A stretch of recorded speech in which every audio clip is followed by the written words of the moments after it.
Welcome to An Author's Voice, where I'll discuss the craft behind writing and illustrate the points with my own work or discuss other well-known examples. Imagine your whole school can see your stats. You already know where you rank. Somebody decided years ago, the label stuck, and most days it feels settled. The athletes and the brains walk the halls like they can prove it, and the worst part is that sometimes they can. Now give that a screen. Picture a version of high school where the ranking is literal. Everyone gets scored on 6 traits, and the system shows the numbers. The kids who land high in the ones that count at school flash them around. The kids who don't learn to keep their overlay shut. That's the world Cass lives in, and he's holding the worst possible hand. Average almost everywhere. One odd flag on a stat called Flux, which is worth exactly nothing in a classroom. And his Flux had fired once in 4 years, at the worst possible moment, freshman year, inter-school playoff, up 1-0, 7 minutes left. The ball came in at an angle nobody was reading. His stat flickered for half a second. His foot landed wrong, and he put the ball into his own net faster than he should have been able to kick it. The whole field saw it. Nev was in the stands. He hasn't stepped on a pitch since. So that's who he is now, the kid whose one special thing turned out to be a way to lose in front of everyone. The system left him one door, though, and it nags at him through every chapter. His Flux sits there flagged with a line he can't put down. Reassess upon measurable engagement. Do something big enough to make the variance fire again, and the system will take another look at you.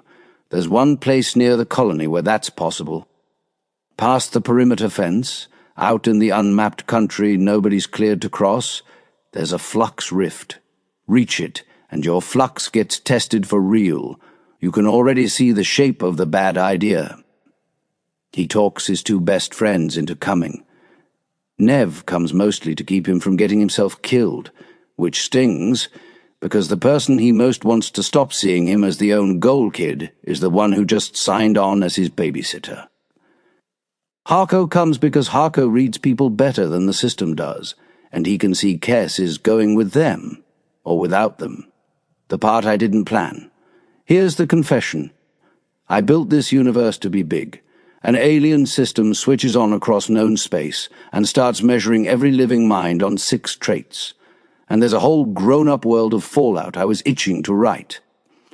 But another idea took control and wouldn't let go. A small one. A 16-year-old who wanted to matter and did something stupid to get there. Being 16 survives the system completely intact.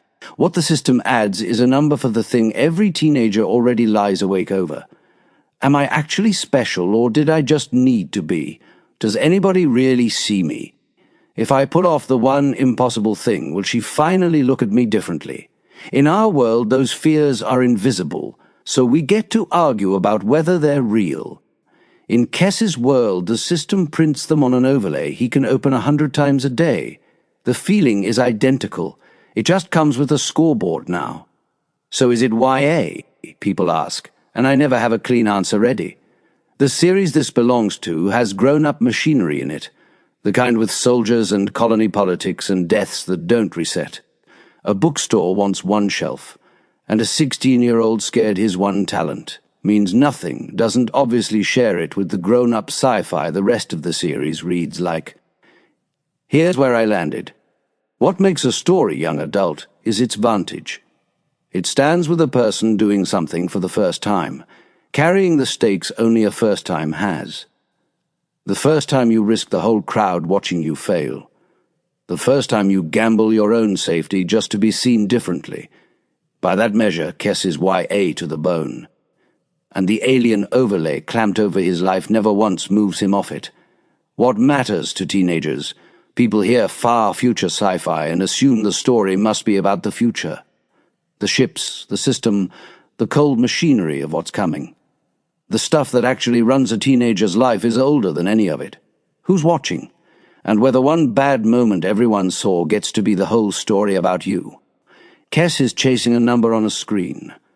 What he's really doing is trying to be more than the half-second the whole school replays when they see him. Put that kid in any century, with or without an alien overlay clamped over his life, and any reader who has ever been 16 knows exactly what's at stake. First contact is where it starts. One kid, two friends who should know better, a fence they're not cleared to cross, and the rift waiting on the other side of it. Read it for free. The next story, engagement criteria, picks him up a year into the wait, still hanging on what the system will finally decide about him. Thanks for listening to this episode. If you'd like to hear or read more of this sort of thing, subscribe to my email list and follow me on social media using the link below, or search online for Charlie For It, and you will likely find me.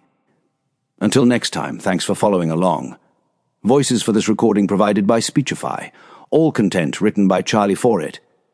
Any opinions expressed in this recording are solely the author's. Learn more at charliefora.com.